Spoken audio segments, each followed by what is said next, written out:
E aí, pessoal? Beleza. Pronto para mais um mergulho profundo. Hoje a gente vai se aventurar num tema que eu adoro, comportamento humano. A gente tem um texto aqui que aborda isso de vários ângulos diferentes e a ideia é a gente, destrinchar tudo junto com vocês. Sem aquela vibe chata de aula, sabe? Isso aí. A gente quer que vocês saiam daqui com a cabeça borbulhando de ideias novas sobre como a gente funciona, sobre os outros e quem sabe até sobre si mesmo. Pensando, tipo, caramba, nunca tinha pensado nisso por esse lado. Boa. E para começar já com uma pergunta que me deixou encucado, o texto questiona se existe de fato um estudo totalmente objetivo do comportamento humano. Ele fala sobre a questão do viés do pesquisador, sabe? Como as experiências e os pontos de vista de cada um acabam influenciando as conclusões da pesquisa. E o texto usa uma analogia bem maneira para explicar isso. Imagina que a gente está tentando decidir qual o melhor pastel de São Paulo. Cada um tem seu preferido, né? Aquele lugar especial. Difícil achar alguém 100% imparcial nessa, né? Porque, no fundo, todo mundo tem sua experiência, seus gostos. Isso acaba influenciando na opinião. Total, é tipo, a gente é moldado pela nossa cultura, né? E falando nisso, o texto explora como diferentes culturas enxergam a felicidade. Tem exemplos de culturas indígenas, onde a felicidade está muito ligada ao bem-estar da comunidade inteira. Enquanto em culturas mais individualistas, a felicidade é vista como uma conquista pessoal. E aí a gente começa a questionar qual é a nossa ideia de felicidade. Você já parou para pensar como isso é diferente, sei lá, da visão dos seus pais, dos seus avós? As diferenças são bem interessantes, é mesmo? E falando em diferenças, o texto traz um estudo de caso da Samsung na Coreia do Sul, mostrando como funciona a hierarquia por lá.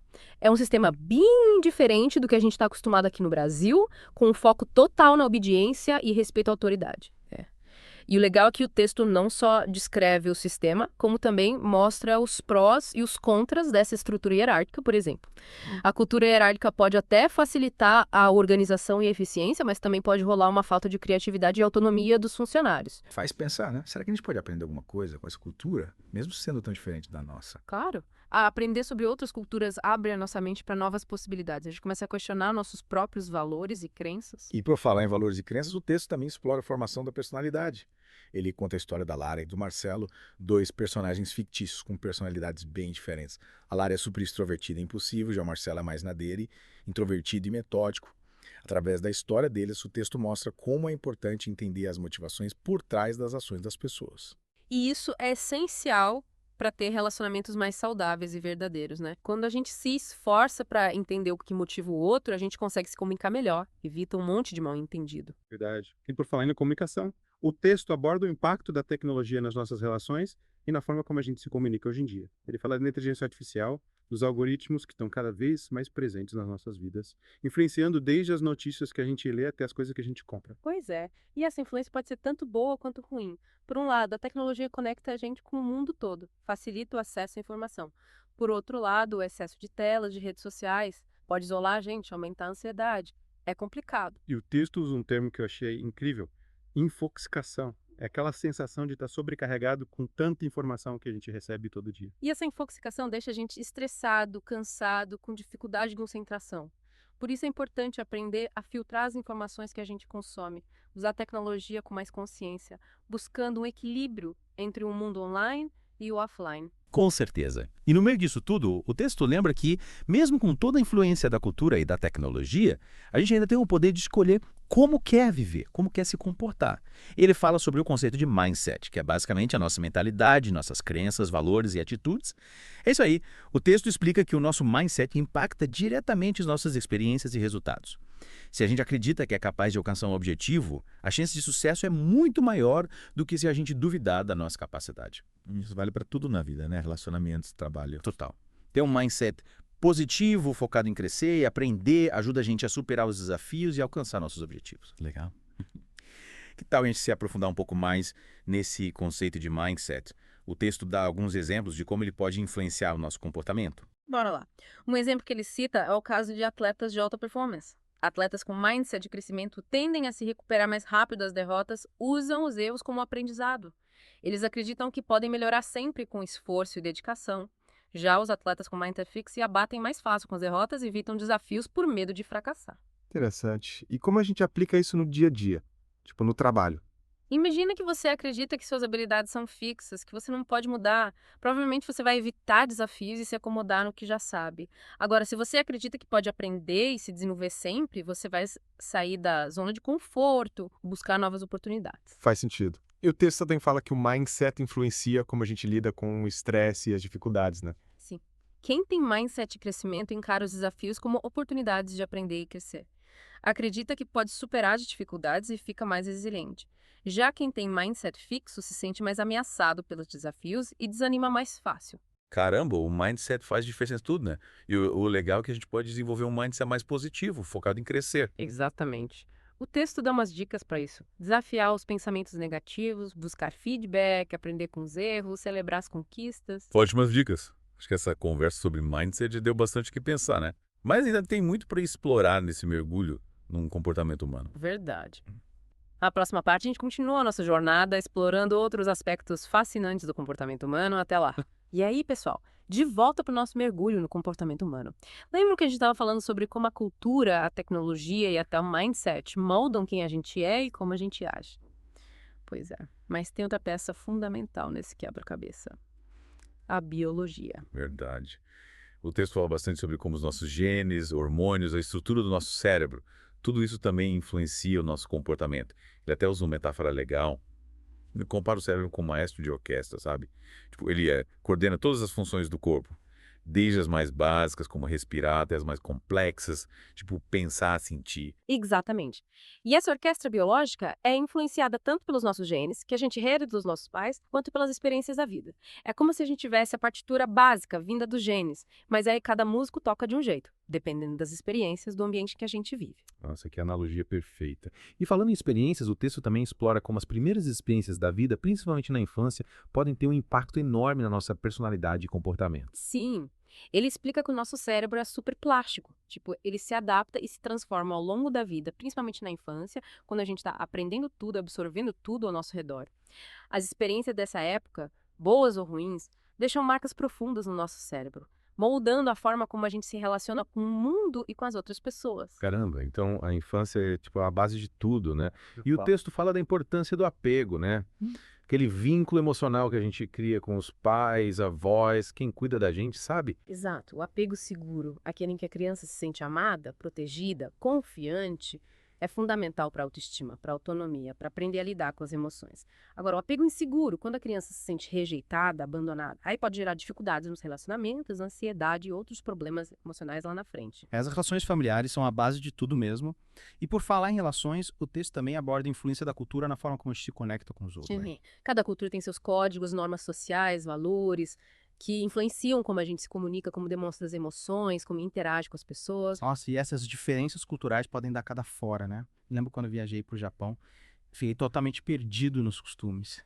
Lá, tipo, falar alto em público é falta de educação, olhar nos olhos das pessoas também. Foi um choque cultural.